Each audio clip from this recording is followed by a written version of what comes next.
ओम गण गणपतये नमः। जय चौथ माता। आप सभी को भादो चौथ की हार्दिक शुभकामनाएं। आज सुनेंगे चौथ माता की कथा। तो प्रेम से बोलिए गौरी पुत्र गणेश की जय। चौथ माता की जय। संकष्टी चतुर्थी के दिन विघ्नहर्ता भगवान गणेश की पूजा की जाती है। साथ ही चौथ माता की पूजा की जाती है। संकष्टी चतुर्थी के दिन विधि विधान से भगवान गणेश चौथ माता की पूजा करके व्रत कथा सुनी जाती है, क्योंकि कथा के बिना व्रत अधूरा माना जाता है। तो आइए सुनते हैं चौथ माता की कथा। तो प्रेम से बोलिए गौरी पुत्र गणेश की जय।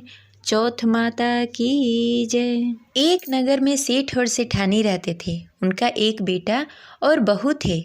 बहू सबको भोजन कराने के बाद स्वयं भोजन करती थी। एक पड़ोसन ऐसी थी जो रोज पूछती, बहू आज तुमने क्या खाया? बहू कहती, ठंडो बासी। रोज ऐसा ही चलता। पड़ोसन रोज पूछती कि तुमने क्या खाया, तो बहू कहती ठंडो बासी। एक दिन उसके पति ने ऐसा सुनकर विचार किया कि आज तो पकवान बनाए जाएंगे, फिर देखते हैं मेरी पत्नी क्या कहती है। बहू ने उस दिन तरह तरह के पकवान बनाए और घर के सभी लोगों को एक साथ बैठाकर भोजन कराया। आज भी पड़ोसन ने पूछा कि बहू तुमने क्या खाया, तो बहू ने कहा कि ठंडो बासी।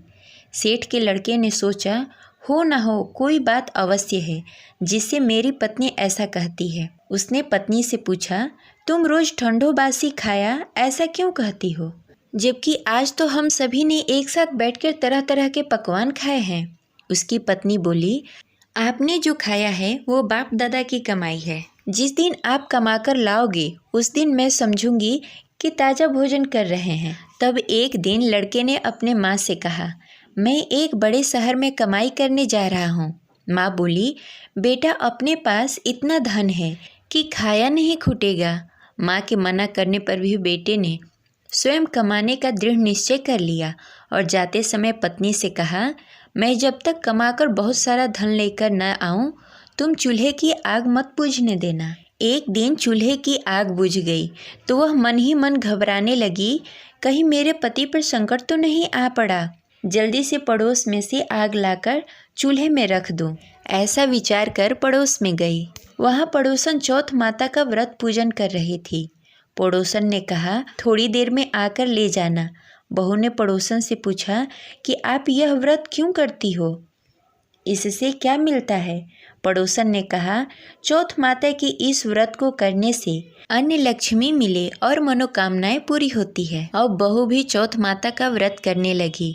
दीवार पर चौथ माता को बनाई। उस दिन घी गुड़ का चूरमा बनाकर रात्रि में चंद्र को अर्घ्य देकर भोजन करती। ऐसा करते करते बहुत दिन हो गए। चौथ माता ने उस बहू के पति को सपना दिखाया कि साहूकार का बेटा तू जागे या सोए, तेरी पत्नी बहुत याद कर रही है। घर जाकर उसकी चिंता मिटा। तू दुकान खोलकर कंदू केसर का पगलिया बनाकर बैठ जाना। आज तेरा हिसाब किताब चुकता हो जाएगा। अब तो चौथ माता ने जैसा कहा था वैसा ही हुआ। उसने घर जाने की तैयारी की और गाड़ी भरकर धन दौलत लेकर चल दिया।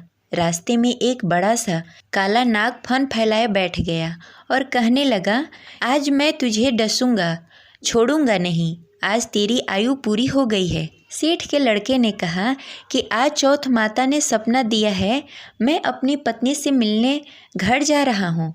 वहाँ मेरी पत्नी बहुत चिंता कर रही है। मैं उससे मिलकर जरूर आऊँगा, तब तुम मुझे डस लेना। नाग ने कहा, तुम शपथ पूर्वक कहकर जाओ तो मैं तुम्हें जाने दूंगा, परंतु लौटकर नहीं आए तो तुम्हारे घर आकर मैं तुम्हें डसूंगा। इस प्रकार सर्प को वचन देकर वह अपने घर पहुंचा। वहां सभी से हंसी खुशी से मिला और भोजन करके उदास होकर बैठ गया। उसकी पत्नी ने उदास होने के कारण पूछा तो पति ने काले नाग वाली बात बताते हुए कहा, यदि मैं उसके पास नहीं जाऊंगा तो वह घर आकर ही मुझे डस लेगा। पत्नी बहुत चतुर थी। उसने कहा कि आप घबराओ नहीं, लेट जाओ, मैं एक उपाय करती हूँ। पत्नी ने कमरे की 7 पीढ़ी सिड़ाव धोई।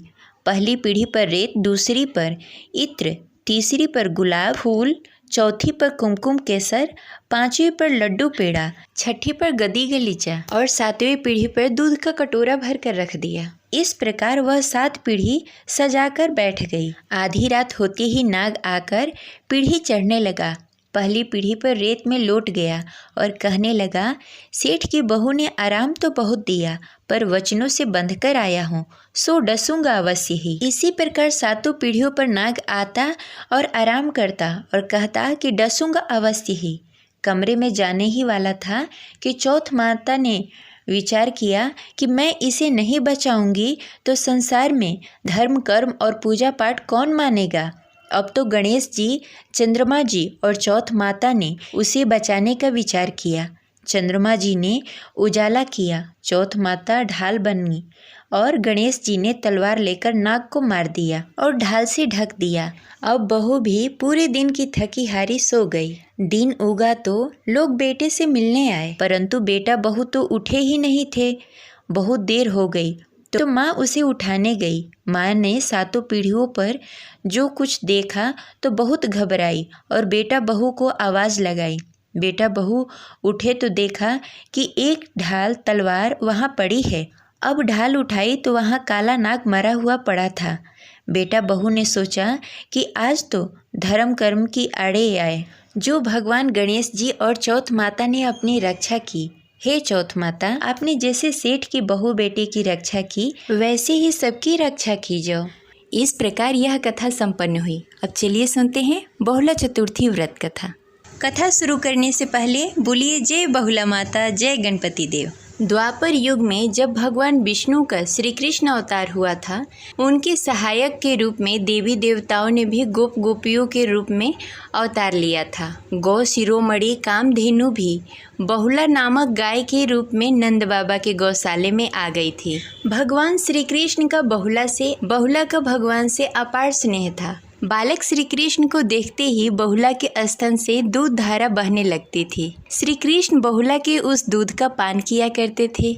एक बार श्री कृष्ण बहुला की परीक्षा लेने के विचार से जब बहुला वन में घास चर रही थी, उसके सामने सिंह के रूप में प्रकट हो गए। बहुला सिंह को देखकर भयभीत हो गई और कांपने लगी, लेकिन हिम्मत करके सिंह से बोली, हे वनराज, मेरा बछड़ा भूखा है, वह मेरी प्रतीक्षा कर रहा होगा, अतः मुझे जाने दो, मैं उसे दूध पिलाकर तुम्हारे पास आ जाऊंगी, तब तुम मुझे खा लेना और अपनी भूख मिटा लेना। सिंह ने कहा कि सामने आए आहार को कैसे जाने दो, तुम वापस नहीं आओगी तो मैं भूखा ही रह जाऊंगा। बहुला ने सत्य और धर्म का शपथ लेकर कहा कि मैं अवश्य आऊंगी। बहुला के शपथ पर विश्वास करके सिंह ने बहुला को जाने दिया।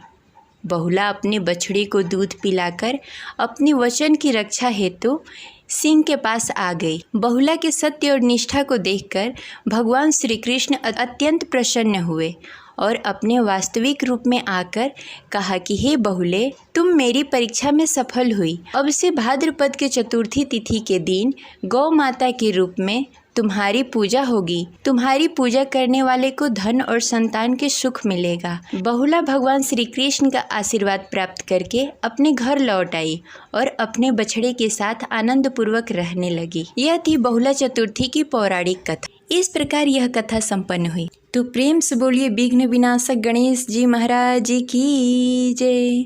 गौरी पुत्र गणेश की जय। जय श्री गणेश। हर हर महादेव।